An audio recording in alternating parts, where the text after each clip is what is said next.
Hello friends, வணக்கம். எல்லோரும் எப்படி இருக்கீங்க? அந்த காலத்திலேயே ஹாரி பாட்டர் ரேஞ்சுக்கு படம் எடுத்த விட்டாலாச்சாரியாரை பற்றி இந்த வீடியோவில் பார்க்கலாம்ப்பா. வீடியோக்குள்ளே போகிறதுக்கு முன்னாடி நம்ம சேனலை கொஞ்சம் சப்ஸ்கிரைப் பண்ணிக்கோங்கப்பா ப்ளீஸ்.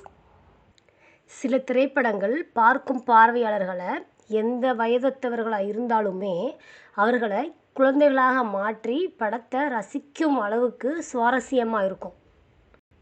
உதாரணத்துக்கு சொல்லணுன்னா, அந்த காலத்தில் வெளிவந்த விட்டாலாச்சாரியா திரைப்படங்களை சொல்லலாம். மாய மந்திரம், ஜெகன் மோகினி, இப்படி அந்த திரைப்படங்கள் எல்லாத்தையுமே அந்த காலகட்டத்தில் உள்ள ஹாரி பாட்டர்கள் தான் சொல்லணும். ஆனால் அந்த படமெல்லாம் குழந்தைகளுக்காக அப்படின்னு உருவாக்கப்படலை. பெரியோர்லேருந்து சிறியவர் வரை குழந்தைகளாக மாறி ரசிக்கும்படியாக அமைஞ்ச திரைப்படங்கள் தான் அவையெல்லாம். அதாவது நம்ம சின்ன வயசில் நம்ம பாட்டி சொல்லுவாங்க, மந்திர கதையெல்லாம் அதில் வரும். எப்படின்னா, 7 கடல் தாண்டி 7 மலை தாண்டி அங்கே ஒரு குகை இருக்கும். அந்த குகையில் ஒரு கூண்டு, அந்த கூண்டுக்குள்ளே ஒரு கிளி இருக்கும். அதில் தான் அந்த மந்திரவாதியோடைய உயிர் இருக்குது. இப்படி கற்பனை கலந்த மந்திரம் கலந்த கதைகளை கேட்கும் பொழுது அப்போ நமக்கு சுவாரஸ்யமாக இருக்கிறதுலையே அலாதி பிரியமாக இருக்கும்.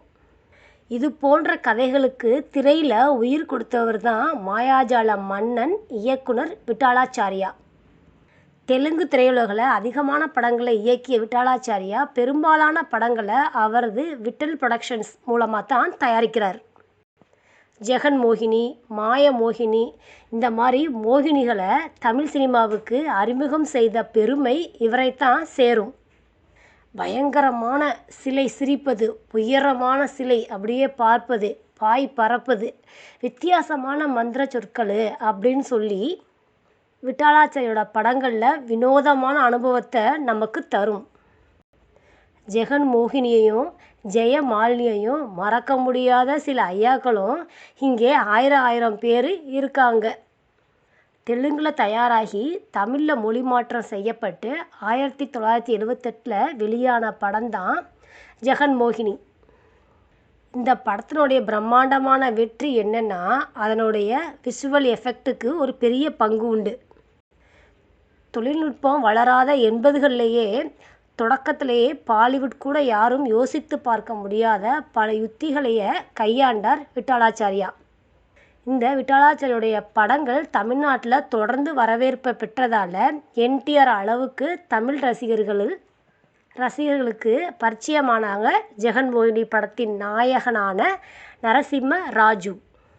விட்டாலாச்சாரியாவுடைய பல படங்களில் மோகினியுடைய கட்டுப்பாட்டில் சிக்கி தவிக்கும் இளவரசனாக, மன்னனாக நடித்திருப்பார். ஜெகன் மோகினியுடைய பேயின் அழகில் மயங்கி அதை திருமணம் செய்து கொள்வதும் அதனோடு வாழ்வதும், பிறகு மனைவி வந்து அம்மனிடம் வேண்டி பாம்பு, குரங்கு, யானை, ஆடு இவங்களோட உதவியோடைய மோகினியை விரட்டி கணவனை மீட்பது தான் செம ரகலையாக இருக்கும் அந்த அவங்க படங்களில். ஜெகன் மோகினி மட்டுமல்ல, விட்டாலாச்சாரியா இயக்கிய மாயாஜால பேய் படங்களில் பேய் உருவத்துக்கு அப்படின்னு அவங்க நடிப்பவர்களுக்கு ஒரே விதமான தலை முதல் கால் வரை ஒரே உடைய வெள்ளை நிறமான உடையை கொடுத்து அவங்களுக்கு தயார் செய்து வைத்திருப்பார்.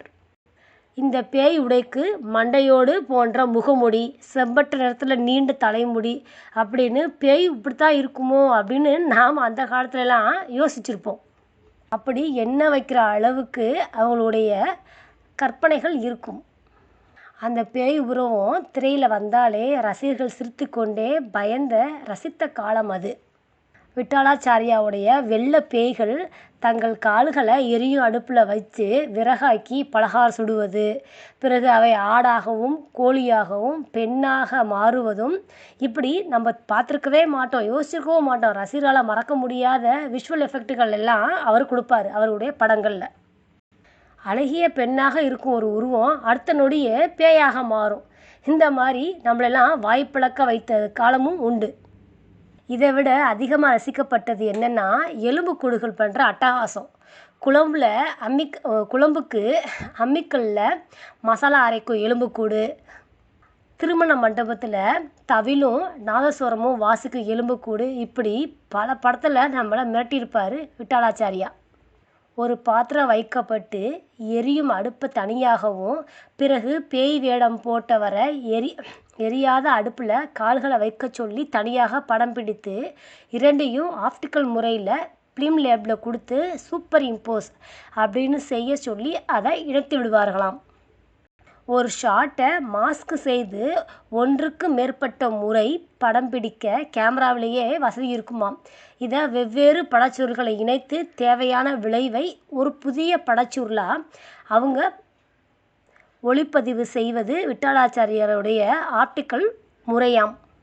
விட்டலாச்சாரியுடைய அதிகமான பயன்படுத்தி கொண்ட இந்த ஆப்டிக்கல் முறை மக்களை பெரிதளவு ஈர்த்ததுன்னு தான் சொல்லணும். படத்தில் பணிபுரிந்த கலைஞர்கள் பேர்களை டைட்டில் கார்டில் போடுவதில் இருந்து காட்சி மாற்றங்களுக்கு பயன்படுத்துவது, ஒரு காட்சியிலிருந்து மெல்ல மெல்ல மாற்றுவது, இதுக்கு பேர் டிசால்வ் அப்படின்னு சொல்லி ஒரு காட்சியை மையப்படுத்துவாங்க அவங்க படங்களில்.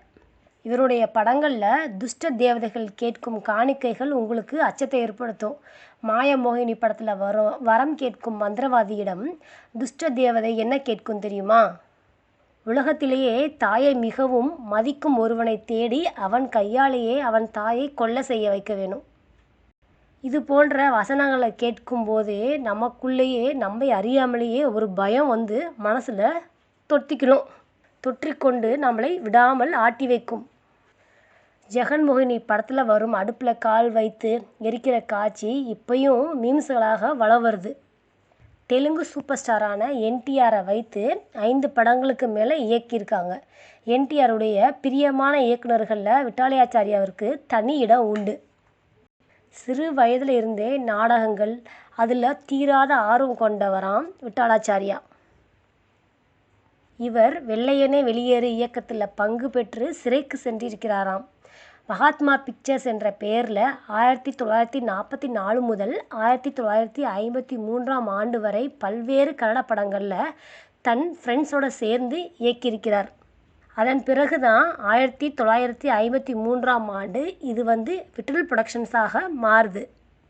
பல்வேறு ஆண்டுகளாக திரைத்துறையில் இந்த மாதிரி மாயாஜால மன்னன் இந்த மண்ணை விட்டு மறைந்தாலும் அவரது மாயாஜாலங்கள் நம் மனதை விட்டு மறையாது. இந்த மாயாஜால படங்களில் நீங்கள் பார்த்துருக்கீங்களா?